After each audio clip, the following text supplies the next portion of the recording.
Hi hello welcome back with another revision session. ఈరోజు మనం ఏం చేద్దాం, SA 330 auditor responses to assessed risk. SA 350లో ఏం చేసినాం మనము, identifying and assessing the risk of material misstatement. ఇక్కడ ఏం చేసినాము, అక్కడ ఏదైతే మనము రిస్క్ అసెస్ చేసామో దానికి రెస్పాన్సెస్ ఫ్రేమ్ చేసుకుంటున్నాం.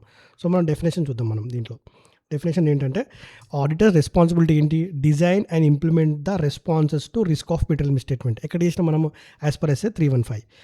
ఎట్లా అంటే, the auditor shall design and implement the overall responses at the financial statement level and further audit procedures at the assertion level. అదేంటో చూద్దాం. మనకు ఓవరాల్ రెస్పాన్స్ అంటే ఏంటి, మనకంటే జస్ట్ మినిట్.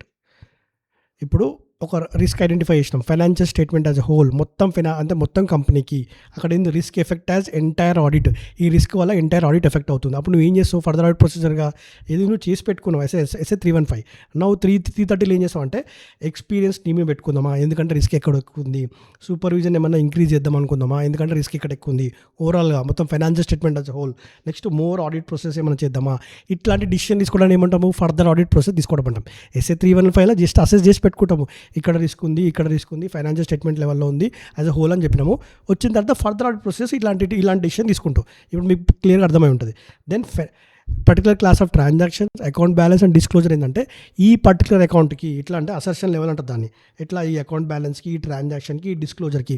ఇక్కడ ఎగ్జాంపుల్ అకౌంట్ బ్యాలెన్స్ అంటే ఇన్వెంటరీ ఉంది, ఈ ఇన్వెంటరీ మీద రిస్క్ ఎక్కువ ఉంది అనుకోండి. అప్పుడు ఏం చేస్తాను, ఈ ఇన్వెంటరీ ఫిజికల్గా కౌంట్ ప్రొసీజర్ చేద్దామా, లేకపోతే ఫిజికల్ వెరిఫికేషన్ చేద్దామా, ఇలాంటి పర్టికులర్ అకౌంట్ గురించి మాత్రం, ఈ డిస్క్లోజర్ గురించి ఏమైనా ప్రొసీజర్స్ ఏమైనా ఆడిట్ ప్రొసీజర్ చేద్దామా అని చెప్పి తీసుకుంటాం. సో అదే డెఫినేషన్ ఏంటి, auditor shall design and implement the overall responses at the financial statement level and shall also design and perform the further audit procedure in the assertion level. So ఇది మీకు అర్థమై ఉంటుంది మొత్తం.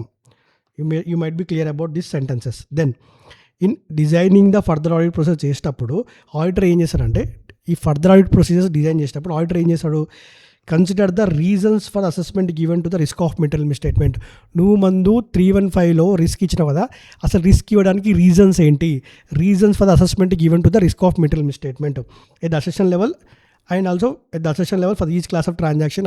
అంటే కదా, నువ్వు ఫర్దర్ ఆడిట్ ప్రొసీజర్ చేసేటప్పుడు నువ్వు ఫస్ట్ ఎందుకు ఇచ్చినావు చెప్పు, రిస్క్ ఆఫ్ మెటీరియల్ మిస్టేట్మెంట్ ఈ పర్టికులర్ క్లాస్ ఆఫ్ ట్రాన్సాక్షన్కి, అకౌంట్ బ్యాలెన్స్కి ఫస్ట్ ఎందుకు ఇది రిస్క్గా, ఈ రిస్క్ కేటగిరీలో ఆ రిస్క్ అని చెప్పి ఎందుకు చెప్పినా అని చెప్పి ఫస్ట్ రీజన్స్ తెలుసుకుంటాడు. దాని తర్వాత ఏం చేశాడు, obtain more persuasive audit evidence at higher the auditor risk ఎక్కువ ఉన్నప్పుడు. సో దీని ఎక్స్ప్లెనేషన్ ఏంటంటే, ఫస్ట్ చెప్పాను కదా, రీజన్స్ చెప్పాలి. ఫస్ట్ 315లో రీజన్ ఏమి ఇచ్చినా అంటే ఏం చేసాం, why particular risk has been assessed to the class of transaction కానీ, అకౌంట్ బ్యాలెన్స్ కానీ, డిస్క్లోజర్కి రీజన్స్ చెప్పు ఫస్ట్ నువ్వు. నేను 330లో తర్వాత ఫర్దర్ ఆడిట్ ప్రాసెస్ చేస్తా, నువ్వు ఫస్ట్ రీజన్స్ చెప్పు ఎందుకు ఇచ్చావు 315లా. ఎందుకంటే ఇక్కడ నీకు దాంతోపాటు ఇంకోటి ఉంది, ఇక్కడ ఏంది, ఇక్కడ ఏముంది, ఇంక్లూడింగ్ ఇన్హరెంట్ రిస్క్. మళ్ళీ ఛార్జింగ్ పనిచేస్తలేదు, please. So reasons for the assessment given చూసుకుంటే అప్పుడు ఇంకేం చేస్తాడు, ఈ పర్టికులర్ క్లాస్ ఆఫ్ ట్రాన్సాక్షన్స్కి అకౌంట్ బ్యాలెన్స్ కాకుండా ఇంకొకటి ఇక్కడ ఏముంది మనకి, ఇక్కడ inherent risk as well as control risk. ఈ కూడా ఉందండి, ఇన్హరెంట్ రిస్క్ దాంతోపాటు కంట్రోల్ రిస్క్. ఎగ్జాంపుల్ మీకు చెప్తా. ఎగ్జాంపుల్ ఏంటంటే, ఒక జ్యువెలరీ షాప్ ఉంది ఇక్కడ మీకు. ఇన్హరెంట్ రిస్క్ ఏముంటుంది ఇక్కడ, jewellery shop obviously high value transactions ఉంటాయి కాబట్టి ఇక్కడ థ్రెట్ ఉంటుంది, ఏంది, స్టోలెన్, దొంగతనం చేస్తుంది అని చెప్పి ఒక ఇన్హరెంట్గా ఒకటి ఉంటుంది, ఎందుకంటే హై వాల్యూ ట్రాన్సాక్షన్ కాబట్టి. కంట్రోల్ రిస్క్ ఏముంటుంది, అసలు ఇక్కడ కంట్రోల్ ప్రాపర్గా పనిచేస్తున్నా లేవా, అంటే సీసీటీవీలు ప్రాపర్గా ఉన్నా లేవా, సెక్యూరిటీ గార్డ్ ఉందా లేదా, ఇవన్నీ చూసుకోవాలి మనం. సో ఇక్కడ ఏం చెప్పినా నేను మళ్ళీ ఇక్కడ ఏం చెప్తున్నానంటే, ఇక్కడ మనం in designing the further audit process చేసేటప్పుడు ఫస్ట్ నువ్వు 315లో రీజన్స్ ఎందుకు ఈ పర్టికులర్ క్లాస్ ఆఫ్ ట్రాన్సాక్షన్కి, అకౌంట్ బ్యాలెన్స్కి రిస్క్ అని చెప్పి డిసైడ్ చేసామని చెప్పాలి. దాంతోపాటు ఏం చేయాలి, inherent as well as control risk కూడా చూసుకోవాలి. Then more persuasive audit evidence obtain చేయాలి. ఇప్పుడు హైయర్ ద ఆడిట్ రిస్క్ ఉన్నప్పుడు, రిస్క్ ఎక్కువ ఉన్నప్పుడు ఏం చేయాలి, నువ్వు పర్సువేసివ్ అంటే జస్టిఫైబుల్గా, అంటే రీజనబుల్గా నువ్వు అంటే more persuasive audit evidence obtain చేయాలి ఎప్పుడు రిస్క్ ఎక్కువ ఉన్నప్పుడు. Then auditors shall design and perform the test of controls when to obtain the sufficient appropriate audit evidence about the operating effectiveness of the controls. అంతే కదా, controls ప్రాపర్గా పనిచేస్తున్నా లేవనికి ఏం చేస్తాం మనము, కంట్రోల్స్ అంటే ఏంది, ఫస్ట్ ఆబ్వియస్లీ కొన్ని అప్రూవల్స్ కానీ, కొన్ని సిస్టమ్స్ కానీ, కొన్ని హైరార్కీ ఇవన్నీ డిజైన్ చేసి పెడతారు for the effective management of the organization. ఇవి ప్రాపర్గా పనిచేస్తున్నా లేవనడానికి ఆడిటర్ ఏం చేస్తాడు, he will perform the test of controls కరెక్ట్గా టెస్ట్ చేస్తాడు. ఎప్పుడు, వెన్ అంటే ఏం చెప్తాము, the auditor's assessment of risk of material misstatement assertion level includes ఏమైనా ఎక్స్పెక్టేషన్ ఉంటుందంట, expectation that controls are operating effectively. అంటే ఆడిటర్ టెస్ట్ ఆఫ్ కంట్రోల్ చేసేటప్పుడు ఏమనుకుంటాడు, ఈవెన్ 315 కూడా మనం అంతే, auditor assessment of risk of చేసినప్పుడు మనం ఏంది కంట్రోల్స్ ప్రాపర్గానే ఉన్నాయనుకొని చేస్తాడు. ఈవెన్ ఇక్కడ టెస్ట్ ఆఫ్ కంట్రోల్ చేసినప్పుడు ఇక్కడ controls expectation that controls are proper ఉండని చేసుకుంటాడు. Then substantive procedures and all cannot provide appropriate audit evidence. దీని మీనింగ్ ఏంటంటే ఇప్పుడు హైయర్ ద రిస్క్ ఉన్నప్పుడు హైయర్ రిస్క్ ఉన్నప్పుడు హైయర్ పర్వేజ్ ఆడిట్ ఎవిడెన్స్ ఉన్నప్పుడు హైయర్ తీసుకుంటాం మనం. టెస్ట్ ఆఫ్ కంట్రోల్స్ ఎందుకంటే ఇక్కడ నీకు ఒక బ్యాంక్ ఉంది అనుకోండి, ఎగ్జాంపుల్ బ్యాంక్ దగ్గర పర్ డే 10 lakh ట్రాన్సాక్షన్స్ అవుతాయి. 10 lakh ట్రాన్సాక్షన్స్ అయినప్పుడు నువ్వు టెస్ట్ ఆఫ్ కంట్రోల్సే చేయాలి. ఇక్కడ నువ్వు సబ్స్టాంటివ్ ప్రొసెస్ చేయకూడదు. సబ్స్టాంటివ్ ప్రొసెస్ అంటే ఏంటి? అంటే ఈచ్ ట్రాన్సాక్షన్ నువ్వు ఏం చేస్తావు, ఓచింగ్ చేస్తావు, వెరిఫికేషన్ చేస్తావు, నెక్స్ట్ కన్ఫర్మేషన్స్ తీసుకుంటావు, అంటే డీప్గా డెప్త్కి వెళ్తావు కదా. సబ్స్టాంటివ్ ప్రొసెస్ అంటే అవే కదా. టెస్ట్ ఆఫ్ కంట్రోల్స్ ఏంది? ఇక్కడ ఈ క్యాష్ సిస్టమ్స్కి కంట్రోల్స్ ప్రాపర్గా ఉన్నా లేవా, ఇక్కడ ఒకటే అప్రూవల్స్ ప్రాపర్గా ఉన్నా లేవా, సీసీటీవీ ప్రాపర్గా ఉందా లేదా అని చెప్పి చెక్ చేస్తావు, అంతే తప్ప ఈచ్ ట్రాన్సాక్షన్ నువ్వు చెక్ చేయవు. అది test of controls. Substantive process అంటే పర్టికులర్ ఈచ్ ట్రాన్సాక్షన్కి వెరిఫికేషను, ఓచింగ్, ఇదంతా మనం ఏంది కన్ఫర్మేషన్స్ ఇవన్నీ చేస్తాము. సో అది ఇక్కడ ఏం చెప్తున్నా అంటే ఎప్పుడు టెస్ట్ ఆఫ్ కంట్రోల్స్ చేయాలంటే ఫస్ట్ ఎక్స్పెక్టేషన్ దట్ కంట్రోల్స్ ప్రాపర్గా ఉన్నాయి అనుకుంటాడు. నెక్స్ట్ సబ్స్టాంటివ్ ప్రొసీజర్స్ ఒక్కటి you cannot provide proper audit evidence. ఇక్కడ బ్యాంక్ కేసులో సబ్స్టాంటివ్ ప్రొసీజర్ చేయడం వల్ల నీకు ఆడిట్ ఎవిడెన్స్ రాదు. అప్పుడు మాత్రమే మనం టెస్ట్ ఆఫ్ కంట్రోల్స్ చేస్తాం. అది దాని మీనింగ్. నెక్స్ట్ దీని మీనింగ్ ఏంటంటే higher level of assurance may be sought about the operating effectiveness of the controls when approach adopted consist primarily for the test of controls. Obviously నువ్వు test of controls base చేసుకొని audit evidence తీసుకున్నప్పుడు నువ్వు ఏం చేస్తావు, hire level of assurance తీసుకుంటావు. ఇంకోటి ఏంది, it is not practicable to obtain sufficient appropriate audit evidence from substantive procedure. దీని మీనింగ్ ఇందాక చెప్పిన ఎప్పుడు నువ్వు హైయర్ లెవెల్ ఆఫ్ అష్యూరెన్స్ తీసుకుంటావు about the operating effectiveness of controls మీద టెస్ట్ ఆఫ్ కంట్రోల్స్ చేస్తావు. దాంతోపాటు ఏమన్నా హయ్యర్ లెవెల్ ఆఫ్ అష్యూరెన్స్ కూడా తీసుకోవాలి టెస్ట్ ఆఫ్ కంట్రోల్స్. ఎప్పుడు test of controls alone will give a sufficient appropriate audit evidence. Next substantive procedure చేయలేకపోతున్నావు. ఇందాక బ్యాంక్ ఎగ్జాంపుల్ ఉంది అదే. సో కంట్రోల్ బేస్ చేసుకొని నువ్వు ఆడిట్ ఎవిడెన్స్ అప్డేట్ చేయాలనుకుంటున్నావు. ఇక్కడ సబ్స్టాంటివ్ ప్రొసీజర్స్ ఏమాత్రం ఇక్కడ వర్క్ చేయట్లేదు. అప్పుడు నువ్వు higher level of assurance order తీసుకుంటావు దీని మీద, కంట్రోల్స్ మీద. ఎందుకంటే కంట్రోల్స్ బేస్ చేసుకొని నువ్వు ఆడిట్ ఎవిడెన్స్ తీసుకుంటావు కాబట్టి. అది దాని మీనింగ్.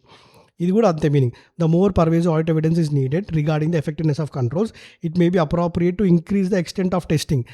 సో కంట్రోల్స్ డిపెండ్ అయ్యి నువ్వు ఆడిట్ ఎవిడెన్స్ తీసుకుంటున్నావు కాబట్టి ఈ కంట్రోల్ టెస్ట్ చేసే ఎక్స్టెంట్ ఏదైతుందో అది కూడా నువ్వు ఎక్కువ ఇంక్రీజ్ చేయాలి. అది దాని meaning. Then matters the auditor may consider in determining the extent of controls. Correct controls test చేసావని నువ్వు డిసైడ్ అయ్యావు. ఎంత ఎక్స్టెంట్ వరకు అంటే ఎంత డెప్త్గా, ఎంత గుసాయించి ఇన్ ద సెన్స్ అంటే ఎంత డెప్త్ లోపలికి వెళ్ళి చెక్ చేయాలా లేదా అంటే ఏం చేసావు, దానికి కొన్ని ఫ్యాక్టర్స్ ఉన్నాయి. ఏంటి ఆ ఫ్యాక్టర్స్ చూడండి. First relevance and reliability of the data of audit evidence. దీని మీనింగ్ ఏంటంటే relevance and reliability of the data. ఇప్పుడు నీకు ఒక ఆడిట్ ఎవిడెన్స్ చెక్ చేసుకున్నాం, మనం ఏం చేస్తున్నాం ఇక్కడ కంట్రోల్స్ ఎంత డెప్త్కి వెళ్ళి టెస్ట్ చేయాలని చెప్పి డిసైడ్ చేస్తున్నాం కొన్ని ఫ్యాక్టర్స్ మీద. ఫస్ట్ ఏంటి, relevance and reliability of audit evidence. ఒకవేళ ఆడిట్ ఎవిడెన్స్ సైన్డ్ దొరికింది అనుకో, ఆల్రెడీ సైన్డ్ అయి ఉన్నాయి, ఆ డాక్యుమెంటేషన్ ఉంది అనుకో, నువ్వు తక్కువ తీసుకుంటావు. అంత ఆ కంట్రోల్ మీద ఎక్కువ వెరిఫై అవ్వవు ఎందుకంటే సైన్డ్ కాబట్టి. ఒకవేళ ఓవరాల్ ఉంటే దాన్ని డెప్త్గా చెక్ చేస్తావు.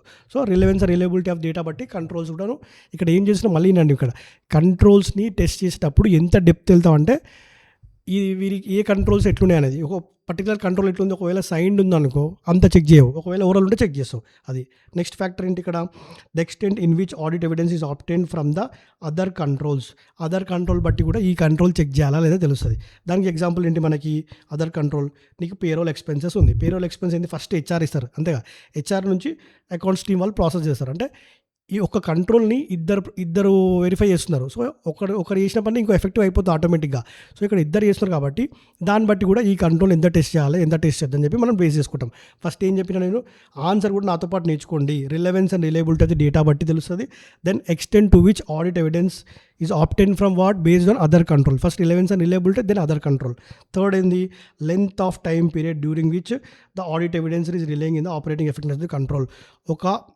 నీకు ఒక ఆడిట్ ఎవిడెన్స్ తీసుకుంటున్నావు, ఒకవేళ ఆడిట్ ఎవిడెన్స్ అనేది ఇయర్లీ తీసుకున్నావు అనుకో, నువ్వు మంత్లీ టెస్ట్ చేయాలి. అది ఎంత టెస్ట్ చేయాలడానికి మనం ఆడుతాం ఆన్సర్. ఇయర్ మొత్తానికి ఇదే ఆడిట్ ఎవిడెన్స్ ఉంది అనుకో, మంత్ వైజ్ వెళ్ళి ఇది చెక్ చేస్తావు. ఒకవేళ ఓన్లీ మంత్ వరకు ఉంటే వీక్లీ వెళ్ళి టెస్ట్ చేస్తావు. అది దాని meaning. Next the expected rate of deviation అనేది ఎక్కువ ఉంది అనుకోండి, దాన్ని బట్టి కూడా ఎంత ఎక్స్టెంట్ కంట్రోల్కి వెళ్ళాలి. ఎగ్జాంపుల్ 1000 అప్రూవల్ చెక్ చేస్తే 1000 అప్రూవల్స్ ఉండాలి ఎవ్రీ మంత్, కానీ అక్కడ ఓన్లీ 8 మాత్రమే ఉన్నాయి. అంటే 100లో ఓన్లీ 8 మాత్రం ఉన్నప్పుడు ఏం చేస్తావు, నువ్వు అడిషనల్గా టెస్టింగ్ చేయడం స్టార్ట్ చేస్తావు. అంటే డెప్త్ వెళ్తావు కంట్రోల్ మీద. సో మనం ఇప్పుడు ఆన్సర్ నేర్చుకో, మీకు మీనింగ్ అర్థమైంది each and every. First relevance and reliability of the data, then other control మీద డిపెండ్ అవుతుంది, then the length of the time period in which on which అంటే ఎంత టైం పీరియడ్ వరకు you are relying on the data. Then expected rate of deviation, దీన్ని బట్టి మనకి ఎంత extent వరకు కంట్రోల్ని టెస్ట్ చేయాలా లేదని తెలుస్తుంది. Then using the audit evidence obtain in previous audit, ఇప్పుడు నువ్వు ప్రీవియస్ ఇయర్లో ఒక ఆడిట్ ఎవిడెన్స్ ఆబ్టైన్ చేసినావు, మరి ఈ ఇయర్కి ఆ ఆడిట్ ఎవిడెన్స్ మీద రిలే అవ్వాలా వద్దా అనేది ఈ కాన్సెప్ట్. ఏంటి in determining whether appropriate to use audit evidence about the operating effectiveness గురించి. దేని గురించి ఇదంతా మళ్ళీ పనిచేస్తలేదు pen. What happened I don't know what happened, sorry pencil కోసం పని చేయలేదు. సో ఇందాక ఏమన్నా నేను లాస్ట్ ఇయర్ అంటే మనం కంట్రోల్స్ని ఆల్రెడీ టెస్ట్ చేసి పెట్టాము, మరి అదే కంట్రోల్స్ని ఆల్రెడీ టెస్ట్ చేసాం కదా, మళ్ళీ ఇయర్ యూజ్ చేసుకోవచ్చా అనడానికి ఆన్సర్ ఇది. యూజ్ చేసుకోవచ్చా లేదు. In determining whether it is appropriate to use audit evidence about the operating effectiveness of controls in obtaining the previous year audit అన్నప్పుడు ఆడిటర్ ఏం చేయాలి, year last year already controls test చేసి పెట్టుకుంటున్నాము, మరి ఇప్పుడు ఆ కంట్రోల్స్ని యూజ్ చేసుకోవాలి అన్నప్పుడు ఒక ఆడిటర్ ఏం కన్సిడర్ చేయాలంటే the risk of material misstatement and extent of Reliance on the control. అసలు ఆ కంట్రోల్ మీద రిస్క్ ఎంత ఉంది, మళ్ళీ ఇయర్ యూజ్ చేయడం వల్ల దెన్ ఎంతవరకు నమ్మొచ్చు. Risk of material misstatement, reliance on the control, then risk arising from the characteristics of the control including its manual or automated. ఆ పర్టికులర్ కంట్రోల్ ఎట్లుందంటే ఇక్కడ మనకి మాన్యువల్ ఉందా ఆటోమేటెడ్ ఉందా. మాన్యువల్ ఉంటే ఆబ్వియస్లీ నీకు రిస్క్ ఎక్కువ ఉంటుంది, ఆటోమేటెడ్ ఉంటే కంపేరిటివ్లీ కొంచెం తక్కువ ఉంటుంది. సో ఇది కూడా బేస్ అయి ఉంటుంది. ఫస్ట్ ఏంటి risk of material misstatement and reliance, then risk arising from the characteristics of that control. అంటే మాన్యువల్ ఉంటే తక్కువ ఉంటుంది, ఆటోమేటెడ్ ఉంటే మాన్యువల్ ఉంటే ఎక్కువ ఉంటుంది, ఆటోమేటెడ్ ఉంటే తక్కువ ఉంటుంది. Then effectiveness of the control, అసలు ఎంత ఎఫెక్టివ్ ఉంది ఆ కంట్రోల్, అంటే అండ్ ఇస్ అప్లికేషన్, ఎంత application by the entity including its deviation ఏమైనా ఉందా, హౌ ఎఫెక్టివ్ ద కంట్రోల్, ఎంత ఎఫెక్టివ్గా పనిచేస్తుంది. Then effectiveness of general IT controls, ఒకవేళ ఆటోమేటెడ్ కంట్రోల్స్ ఉంటే ఏం చేయాలి దాని మీద, ఇదేమో మాన్యువల్ది ఎఫెక్టివ్నెస్ ఆఫ్ కంట్రోల్, ఒకవేళ ఐటీ కంట్రోల్ ఉంటే దాని మీద ఎంత ఎఫెక్టివ్ ఉంది. Then effectiveness of other elements of internal controls including is control environment, monitoring, risk of procedures. అంటే అదర్ ఎన్వైర్న్మెంట్స్ ఏంటి, కంట్రోల్ ఎన్వైర్న్మెంట్ అంటే ఇప్పుడు ఈ ఆర్గనైజేషన్లో హైరార్కీ లెవెల్స్ ఎలా ఉన్నాయి, సీఈఓలు ఎవరైనా చేంజ్ చేయాలా, అదర్ ఎలిమెంట్స్ కూడా చూస్ చేసుకొని ఈ కంట్రోల్ యూజ్ చేసుకోవాలా వద్దా అని చెప్పి డిసిషన్ తీసుకుంటాం. Then lack of change in the particular control poses a risk due to changing circumstances. దీని మీనింగ్ ఏంటంటే ఇప్పుడు మనము ఎగ్జాంపుల్ చూద్దాం. మనం దాని మీనింగ్ ఏంటంటే ఇప్పుడు మనకి ఒక ఆర్గనైజేషన్ ఉంది, ఇక్కడ మనకి కొన్ని కంట్రోల్స్ పెట్టినాం. కంట్రోల్స్ దేని మీద పెట్టినామంటే మనము మన దగ్గర most of them is cash sales ఉన్నాయి. క్యాష్ సేల్స్ ఉన్నాయి కాబట్టి దీని మీద కంట్రోల్ పెట్టాము. కానీ ఓవర్ ద టైం ఇప్పుడు ఏమైంది, ప్రజెంట్ కండిషన్స్ మొత్తం ఆన్లైన్కి వెళ్ళిపోయినాయి కాబట్టి ఆన్లైన్ వస్తుంది మనీ, కానీ ఆన్లైన్ వస్తుంది మనీ, మనం కంట్రోల్ పెట్టింది ఏమో క్యాష్ సేల్స్ మీద, ఇప్పుడు అది ఆన్లైన్ అయిపోయింది. సో చేంజ్ ఇన్ కండిషన్స్ బట్టి ఇది అయింది అనుకో, ఇది కూడా రిస్క్ అవుతుంది. ఈ చేంజ్ ఇన్ కండిషన్స్ బట్టి ఈ కంట్రోల్ కూడా మారలేదు. దాని మీనింగ్ అది ఏంటిది, lack of change in particular control poses a risk due to changing circumstances, అది దాని meaning. Then specific enquiries by the auditor when deviations from the controls are detected. మొత్తానికి నీకు ఏమని వచ్చింది, కంట్రోల్స్లో డీవియేషన్ ఉన్నప్పుడు నువ్వు ఏం చేసావంటే test of controls that has been performed provide a appropriate basis for the reliance on the controls. నువ్వు ఏదైతే test of controls already test చేసి పెట్టుకున్నావు కదా, that will provide a appropriate basis reliance on the control. అది కరెక్ట్గా ఇస్తున్నారా లేదా, Reliance అంటే నమ్మకం ఇస్తున్నారా చెక్ చేసుకుంటావు. నెక్స్ట్ అడిషనల్గా టెస్ట్ ఆఫ్ కంట్రోల్స్ చేయాల్సి వస్తుందా, ఈజ్ నెసెసరీయా లేదని చూసుకుంటావు. థర్డ్ ఏంది, potential risk of misstatement need to be addressed using the substantive procedures.